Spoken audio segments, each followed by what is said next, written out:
to building the board. In this episode, we're going to talk about tight ends. Now, it might not seem like a position of need for the Cowboys, but when you hear about this top tight end prospect, you can't help but get excited at the thought of him wearing a star on his helmet. I'm Danny Surratt, and I'm joined now by David Hellman, DallasCowboys.com writer. Dave, this is going to be a fun position to talk about. For my money, the most, well, maybe not the most fun position, but certainly the most fun player in this draft class. Tight end is a position the Cowboys are not concerned about. They've got Blake Jarwin, who's coming off an ACL injury, but will be ready to go at the start of the season, and Dalton Schultz, who stepped up last year in Jarwin's absence. How much do the Cowboys really need a tight end? Need probably depends on what you're talking about, because, yeah, I mean, just black and white, X's and O's, no, they don't really need one. Dalton Schultz broke out last year while Blake Jarwin was hurt. We think Blake Jarwin has sky-high potential. He's been really good as a backup, just waiting for his chance to step in. And based on what Dalton Schultz did, I think that only raises the expectations for Blake Jarwin. Throw in Sean McCune, the undrafted rookie from last year. Not a big need.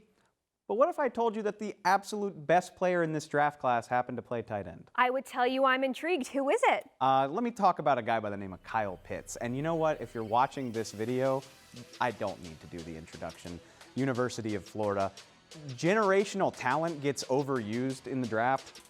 This is that. This is not an exaggeration. This is a guy with the longest wingspan of any player at tight end or wide receiver in the last 20 years. Calvin Johnson type measurables. I'm not making that up for a guy that is 6'5", 246 pounds to run a 4.44 40-yard dash. He can jump out of the gym. Have I mentioned that he spent the last year posterizing half of the good defensive backs in this draft class? Because he is more than just a tight end. He is a guy that is a matchup nightmare wherever you want to put him. I get giddy talking about it. That's how much fun Kyle Pitts is. Only 4 tight ends have been drafted in the top 10 in the modern era, but Pitts has made a name for himself, a case that he will likely be the 5th. It's no surprise why Pitts is attractive to every team who will be drafting ahead of the Cowboys at 10. So who are some tight ends you like, maybe days 2 or 3? I'm about to contradict myself a little bit because I'm sky high on Kyle Pitts. I think he's amazing, but traditionally, tight end is a position that takes some time to adjust. Think about the fact Dalton Schultz took 3 years to really take that step and become a productive member of the offense. So even if they don't draft Kyle Pitts, there's something to be said for using one of these other picks on a developmental guy. Brevin Jordan out of Miami is a guy that draws interest mainly because he went to his pro day and said, oh yeah, the Dallas Cowboys love me. They call me all the time. And I understand that, had a very nice career at Miami. Again, very few people are going to have Kyle Pitts measurables, but he does have solid athleticism. Tommy Tremble out of Notre Dame, tight end U, just add another one to the NFL. It seems like there's one every year. So there are options here. Day 3, there's definitely some guys to be intrigued about. Nick Eubanks out of Michigan. Maybe he wants to play with his teammate Sean McCune, who just got here last year. My question is, with Kyle Pitts, you know exactly what you're getting. He's right in the starting lineup right there. Another one of these guys that you might draft is probably going to take some time to season behind a Blake Jarwin or a Dalton Schultz. And I just wonder, at what point is that cutoff? At what point is it worth it? And I think that's what we're going to find out. I tend to doubt Kyle Pitts will be their pick at 10. If he's not, I wonder how long they wait to address the position. There is so much to like about Pitts, so we're going to send it over to Kyle YOUMANS to give us an in-depth breakdown. Kyle, what can you tell us about Pitts?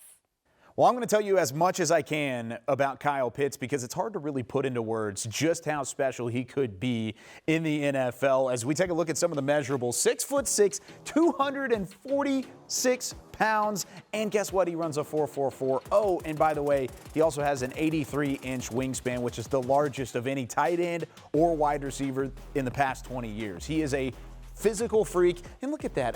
That's a first-round smile right here, and I'm going to throw the notes away because I don't need the notes whenever we look at the film. And when we look at the film, I'm going to start things off by the catch radius. 83 inches on that wingspan. He uses every piece of that right here. A terrible throw from Kyle Trask, and he goes up and he not only tips it to himself, but he runs upfield past 3 separate Texas A&M Aggies to get a first down. That's a mediocre play whenever it comes to Kyle Pitts because he's been that much better on other occasions. Let's go to the Ole Miss game. This is a show of how he wins off the line of scrimmage, creates just a little bit of separation, and ultimately that's all he needs because he can adjust to the football, and despite being 6'6", he's somebody who can break back and make a fantastic play, especially in the red zone. He is such a threat from that position, which is why he does things like this play. Also against Ole Miss, goes up against not one, but 2 Rebels and goes in between both of them to go up and make a grab. The catch radius, the ability to adjust to the football, and the hands are all fantastic for Kyle Pitts. And then we're going to show you one more here.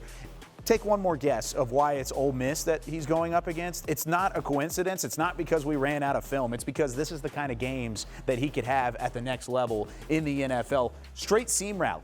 Not even the best run route that Kyle Pitts has had, and he's able to go past the defense, over the top of everybody, and then he's got breakaway speed as well. 6'6", an extremely large wingspan, and he's got breakaway speed. It's a combination that the NFL hasn't seen in quite some time, and it gets me excited about it. It gets David Helman excited about it, but we'll see if the Cowboys are excited about it.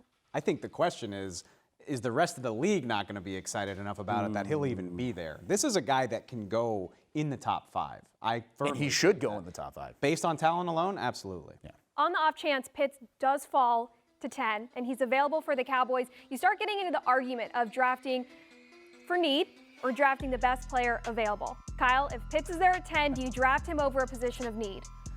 Oh, Danny Sarek, that is such a tough question because the Cowboys need so much, and Kyle Pitts is, of course, in a position that you don't necessarily right now, quote-unquote, need. With Blake Jarwin and with Dalton Schultz, you feel pretty good about the tight end spot, but would you rather him be playing elsewhere? That's my question. And I know, Dave, you'll probably say something very similar to that, but he is so talented.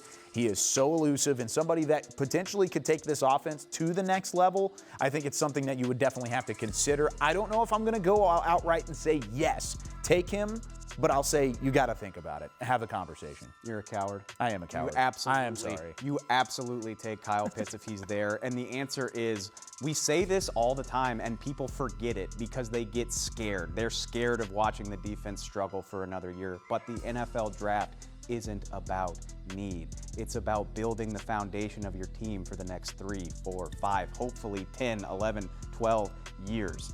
And that's what Kyle Pitts could do. I don't care that they need a cornerback.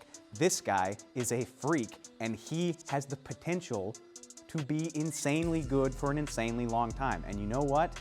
I will take that risk every time. It might not work out. Tight ends don't have a great track record in the first round. I will take the risk because I would hate it if I had to watch him for the next 10 or 15 years be a perennial Pro Bowler for somebody else. People bring up Randy Moss and Greg Ellis, 1998. This is that. Randy Moss, the Cowboys passed, and we still talk about it. This is that type of situation where you pass on a transcendent player, and I don't want to do that. And keep in mind, too, if the Cowboys do pass on him, who drafts after the Cowboys? The Eagles and the Giants. Oh, you really want to face Pitts at least twice a year? Not really. Nope, not at all. Really, I don't. Well, that'll do it for Kyle Pitts and the rest of the tight ends leading up to the draft, but mostly on Kyle Pitts in this episode of Building the Board. For Kyle YOUMANS and David Helman, I'm Danny Sarek. Thanks for tuning in.